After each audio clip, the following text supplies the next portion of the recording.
Hi, everybody. A few years ago, at a local establishment, I watched an acquaintance, a woman whose name I don't remember, having just ingested some substance that I never saw, but whose friend gave to her, fade from active conversation to unconsciousness. She was literally dying in her chair. Her friend, her protector, wouldn't allow anyone to come near to the dying woman. Paramedics were called, and when they approached the unconscious woman, the friend put up a little struggle. She was pushed away from the unconscious woman, who was obviously overdosed, was carried to the sidewalk outside. She was motionless. Her body was askew in the position created as the paramedic dropped her to the sidewalk. A second paramedic was preparing Narcan while the woman's bladder released. The throes of death were beginning. The paramedic applied the Narcan to the nasal passage of the woman, and within 30 seconds, she was conscious. She was saved that night. I only saw her once more after that event. I would assume that she either gave up her habit or died from it. Can you imagine the demoralizing realization as you wake up on a sidewalk in your own excrement, surrounded by people, that your drug habit almost killed you? Or can you imagine how your family would feel if it was you on that sidewalk? What if they had to bury you? One of our former Master Chiefs of the Coast Guard, a man I know and respect, but often disagree with, a gatekeeper and moderator for content on the U.S. Coast Guard Veterans Facebook page, a page that is mostly more concerned with liberal narratives than honest discussions from all sides, made some posts about recent changes in maritime drug interdictions. He recently shared an op-ed published by the Tradewinds News, a maritime industry magazine, which was written by Mr. Eric R. Dawicki, the president and chief executive officer of Northeast Maritime Institute, and a highly respected member of the board of governors and an executive governor for the International Maritime Organization, their World Maritime University in Malmö, Sweden. Mr. Dawicki sits on the board of trustees for the United States Coast Guard Foundation as a lifetime trustee. And perhaps what is most relevant to his op-ed is that he served a full tenure as a member of the United States Maritime Security Advisory Committee post 9/11 under the Bush and Obama presidencies. Mr. Dawicki is among the most distinguished men in the maritime industry and can be considered an expert on peacetime maritime issues, but Mr. Dawicki has ignored the paradigm shift on how we stop drugs from coming into the United States. The way the Coast Guard conducts boardings has forever changed since our Commander-in-Chief has ordered the destruction of drug runners and their boats at sea. It's happening. The cork is out of the bottle. The war on drugs has been redefined. So what is the function of the International Maritime Organization? They oversee safety and security practices in international shipping. In fact, one of their first missions in 1959 was to adopt a new version of the International Convention for the Safety of Life at Sea. Coast Guard people know that as SOLAS. The most important treaty, according to the IMO's website, and also to daily Coast Guard operations dealing with maritime safety. The SOLAS Treaty of 1974 also sets forth port safety and security practices, ensuring the highest standards of safety and security in ports whose countries are part of the treaty.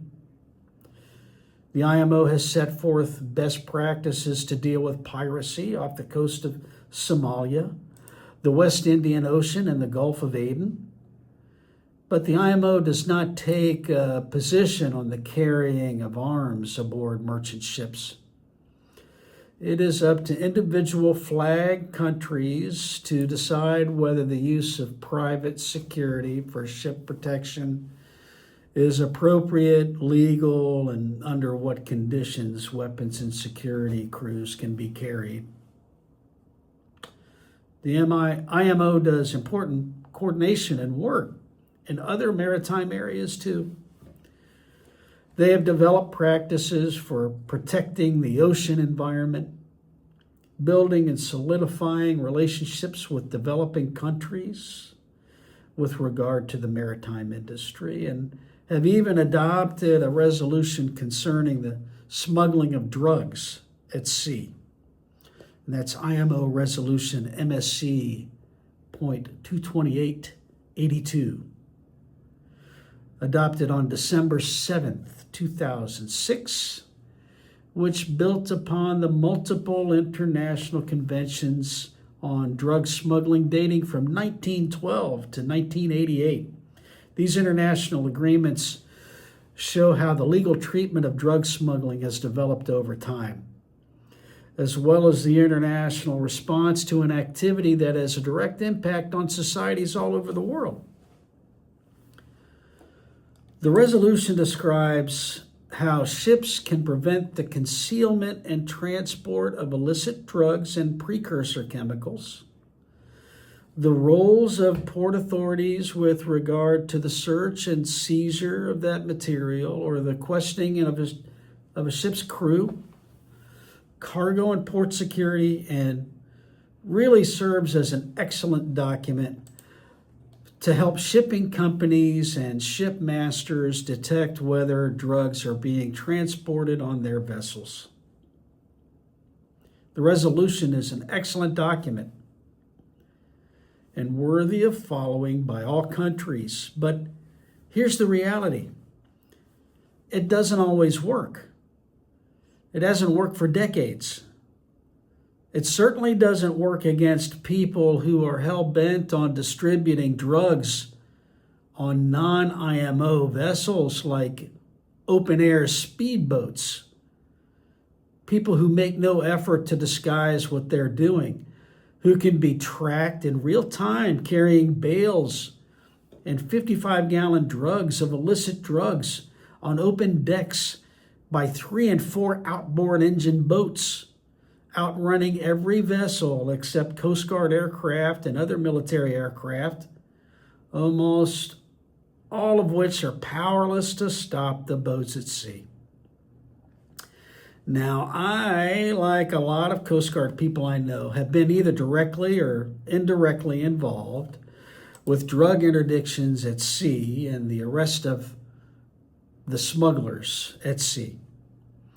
When a Coast Guard cutter or patrol boat pulls up on a drug-laden boat, if the cutter can catch that boat, the smugglers know that there's really nowhere in the ocean for them to go. There's a somewhat long process involved in obtaining permission to board, either from the smuggling ship's crew or from their flagged country of origin through the United States Department of State. But we are there, not going anywhere. In the process, the outcome is known. Arrests, seizures, due process, and eventually prison time for the smugglers. Who knows how the cartels deal with these people after their prison sentence is finished? Do you think they go back to smuggling? The IMO is a highly respected premier organization, and Mr. Dawicki called the Coast Guard model for law enforcement and interdictions the gold standard. He called them lawful, cooperative, and anchored in judicial accountability. Everyone can agree with that position. When it works, it works. Mr. Dawicki is right. Mr. Dawicki, also a former member of the Coast Guard Reserve, fully understands, as most career Coast Guard officers do, that all the missions of the Coast Guard, the long-established working relationships with Caribbean island nations, and the trust that has been built between them, the shortfalls of some island nation governments that may be complicit in drug smuggling operations on their island, the briefs to security or to crew members on cutters about operational security, and not talking about their ship's capabilities, patrol schedules, and anything that might help the bad guys who live on the islands. While Mr. Dawicki ponders in his op-ed how the Coast Guard can even operate given the country's new direction regarding the drug war, going so far to say that the lines have been blurred between law enforcement actions and military activity, mischaracterizing the use of the U.S. Navy to apprehend civilians. The Navy is not apprehending anyone. They are destroying the enemy. He mischaracterizes and places executive power to the Congress to define and punish crimes at sea. The Congress is the legislative branch of our government, not the executive branch. Dawicki has claimed that the Constitution sharply defines the use of military force in non-wartime contexts. He has forgotten somehow that we are indeed in a war on drugs and have been for decades. And he conveniently left out some information that's important. We're fighting a war against enemy combatants. That term has a legal definition and has considerable weight on how we have fought wars since 2001. I'll explain more in a moment. The United States Navy is not involved in drug interdiction. They are fighting enemy combatants. Dawicki ponders the question: if America uses its Navy to conduct actions that appear extrajudicial or punitive, then what standing does it have to condemn China's Coast Guard attacks in the South China Sea against the Philippines, or Russia's actions in the Black Sea? I can answer that question. The Navy knows how to fight enemy combatants and how to fight wars. The Navy solely conducts freedom of navigation missions to keep South China Sea's shipping lanes internationally recognized. The Navy stands by while Ukraine destroys oil tankers and Russian Navy ships in the Black Sea. United States military might is the standing the world needs. The world respects strength. The Coast Guard and smuggling, well, that's a different story now, isn't it?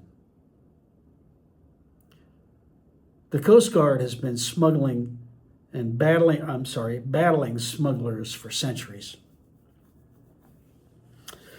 According to an article for the Long Blue Line blog, written by Captain Daniel LaLiberte, a retired Coast Guard member, the first drug seizure was made on November 30th, 1886 by the revenue cutter Richard Rush, when, after firing a blank from their gun and launching their whaleboat, the rush escorted the offending ship to the port of San Francisco, where they found 350 pounds of opium. Voila, a drug bust, not unlike those that happen today. For centuries now, and by the direction of our commanders-in-chief, we have expertly boarded vessels and seized smuggled goods. And today the Coast Guard is finding smuggled illicit drugs in record amounts, using the same sources and methods they have relied upon for decades, along with new surveillance and intelligence gathering methods. The Coast Guard is good at capturing drug smugglers, but Coast Guard leadership will tell you they are just scratching the surface. The Coast Guard does not have the resources to stop all drugs from entering the country by sea. But will the Coast Guard be reimagined and refocused to a stronger border security mission?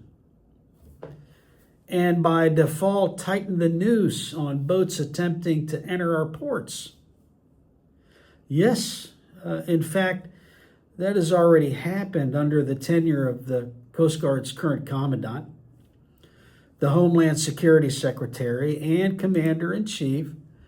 But the Coast Guard just doesn't have the surface assets it needs to secure our borders right now. The Coast Guard's missions are going to be rebalanced. The status quo in the war on drugs will be no more. Those changes are happening in real time before our eyes. Before I talk about how drug smugglers became enemy combatants, let me address something Mr. Dawicki has stated in his op-ed, and I have placed a link to that op-ed down below. Mr. Dawicki has mentioned the Constitution and written law as his premise that he uses for the paradigm of the current and past missions and operations of the Coast Guard. In actuality, the Coast Guard isn't mentioned in the Constitution. The creation of the Coast Guard was by Congress in Title 14 of the United States Code, and it is identified there as a military service which cedes control to the Commander-in-Chief. Although Dawicki states that Congress defines and punishes crimes at sea, they do not. They have ceded that authority to the Commander-in-Chief of the Armed Forces. The judicial branch of government punishes crimes at sea. The President has the constitutional authority to command our country's military services under the second section of Article 2 of the United States Constitution, which states, in part, the President shall be Commander-in-Chief of the militia of the several states. When called into the actual service of the United States, he may require the opinion in writing of the principal officer in each of the executive departments upon any subject relating to the duties of their respective offices, and he shall have power to grant reprieves and pardons for offenses against the United States, except in cases of impeachment. So, the President is the decider of how he uses his armed forces. The President is also within the law to use the Coast Guard and all of the armed forces to protect and defend our country from all enemies, foreign and domestic. And yes, under Article 1, Section 8 of the Constitution. The Congress is authorized to declare war. So, for history's sake, the last declaration of war by the United States against another country was in 1942 against Hungary, Bulgaria, and Romania. We have been in armed conflicts all over the world since then, which have been funded by Congress and therefore authorized by Congress. What this means is that if Congress funds our military actions, if Congress funds the missions directed by the commander-in-chief, they're authorized by Congress. The war, wherever it was or is, has been declared. The commander-in-chief executes the missions of the armed forces. So, given the plain language of the Constitution, there are two ways to stop a commander-in-chief from waging war. Number one, stop funding it. Number two, impeach the president. Now, back to the term enemy combatants and how drug smugglers became enemy combatants. According to an article written by Jamie McIntyre of the Washington Examiner on October 3rd, 2025, President Trump has declared the United States in a state of non-international armed conflict with Venezuelan and other drug cartels operating in the Caribbean through a memo to Congress obtained by the New York Times and several other news organizations. The memo provides justification for treating those drug smugglers as unlawful enemy combatants who can be killed on sight instead of criminals subject to arrest and prosecution. Based upon the cumulative effects of these hostile acts against the citizens and interests of the United States and friendly foreign nations, the president determined that the United States is in a non-international armed conflict with these designated terrorist organizations, the memo reportedly said. In February 2025, the State Department designated the Tren de Aragua drug cartel a foreign terrorist organization along with other cartels. They are terrorists. They are being treated like terrorists. They are not being treated as suspects or suspected criminals.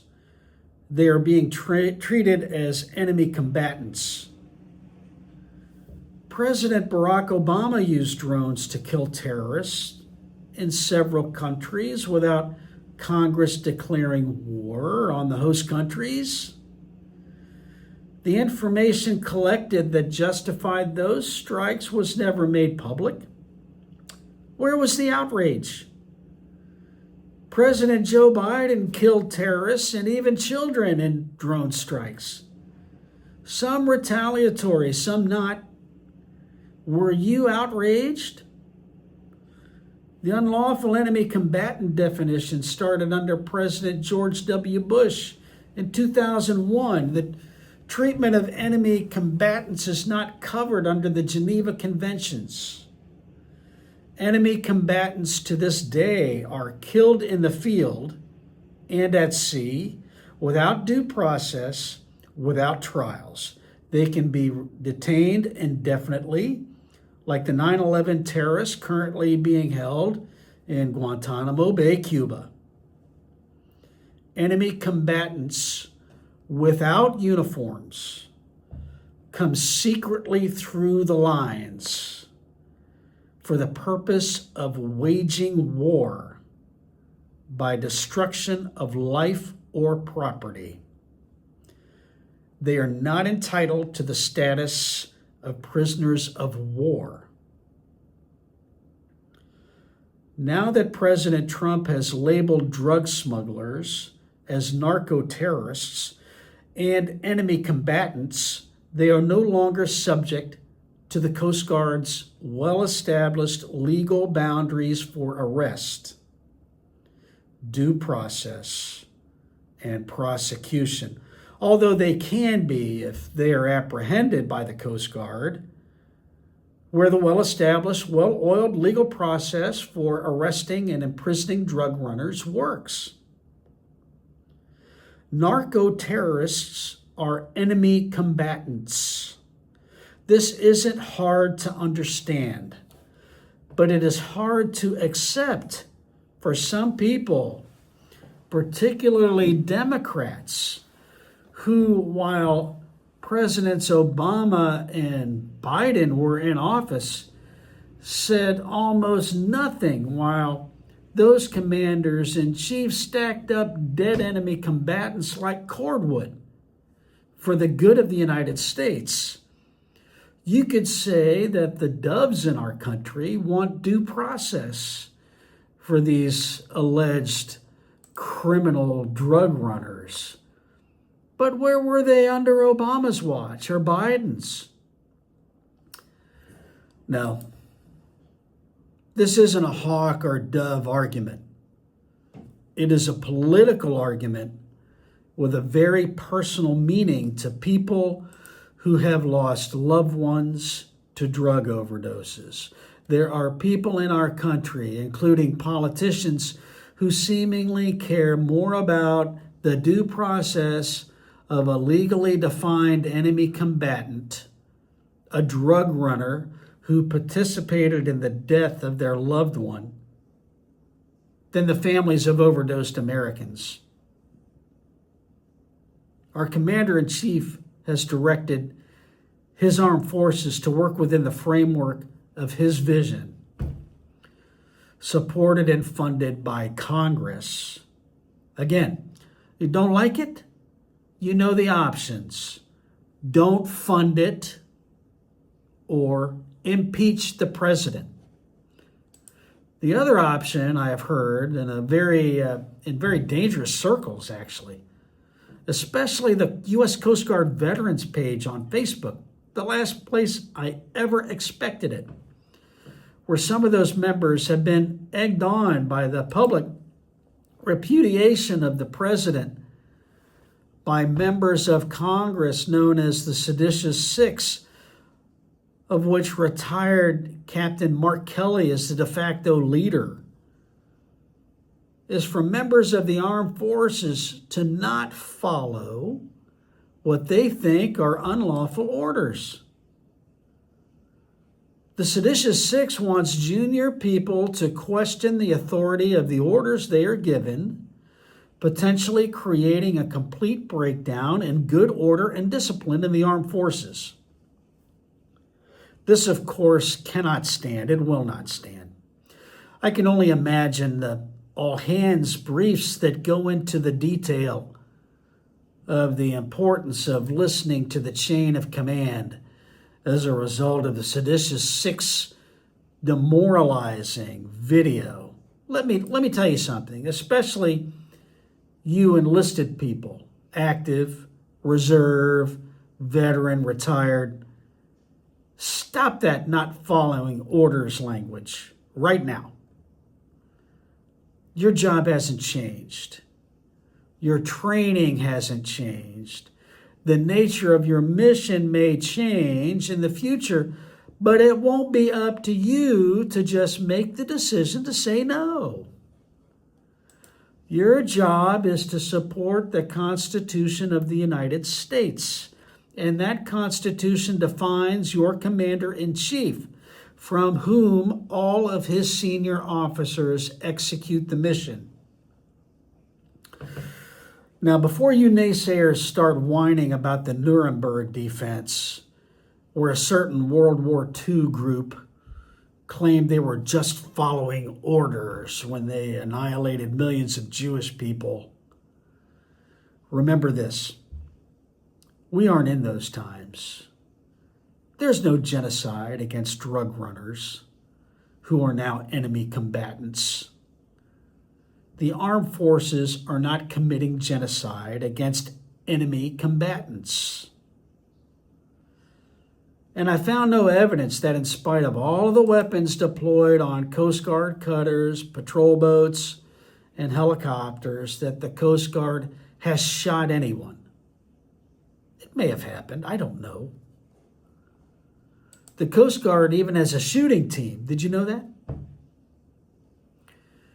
The Coast Guard, during drug interdiction operations, uses their weapons to disable vessels. Again, if they can get close enough to them to do that. The Coast Guard has not, I say again, shot or killed enemy combatants at sea. The Coast Guard has a defined process to interdict, arrest, and provide due process to drug runners. One could hope that drug runners who are enemy combatants are now getting the message that riding on open-air fast boats filled with 55-gallon drums and bales is a lot more hazardous than it used to be. And which island Caribbean nations have spoken out against America's current operation? Crickets, friends. Mr. Dawicki's op-ed assertion that the trust between them and the Coast Guard is gone is a misguided opinion. So, friends, what orders are you not going to follow? Shut your mouths. Keep your heads down. Do your job. Stop allowing the nation's liberal narrative to control your thoughts and emotions. And I will have more on that in a coming video when I get around to it. But I digress. Maybe you have been insulated from seeing the effects of drug overdose and death at a personal level. We have all experienced loss in our lives. Some of us have experienced sudden loss. Terrorists don't care about you or your family.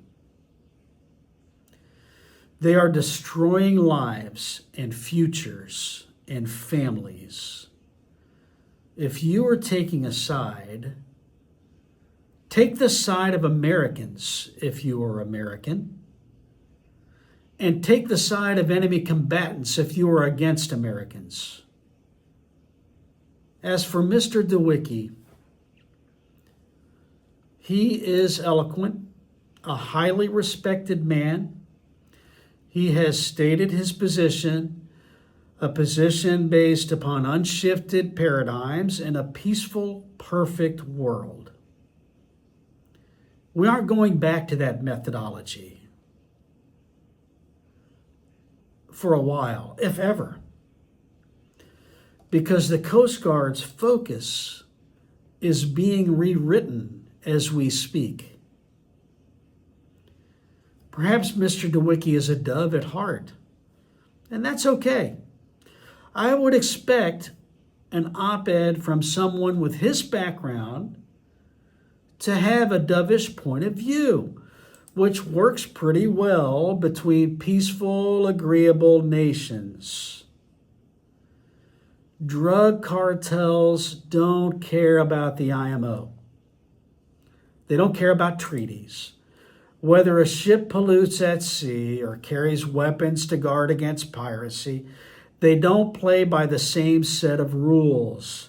They are truly terrorists, enemy combatants who are poisoning Americans, and they have been defined that way. We can all bury ourselves in the quagmire of legalities that terrorists don't follow to defend them. But that is why the president has named them enemy combatants. The president is literally saving American lives. He's taking action against bad people. And future commanders-in-chief will enjoy the same executive power to wield their will against terrorism in all forms. It's okay to take a side. It's not okay to disobey orders if you are in one of the armed forces. Thanks for listening.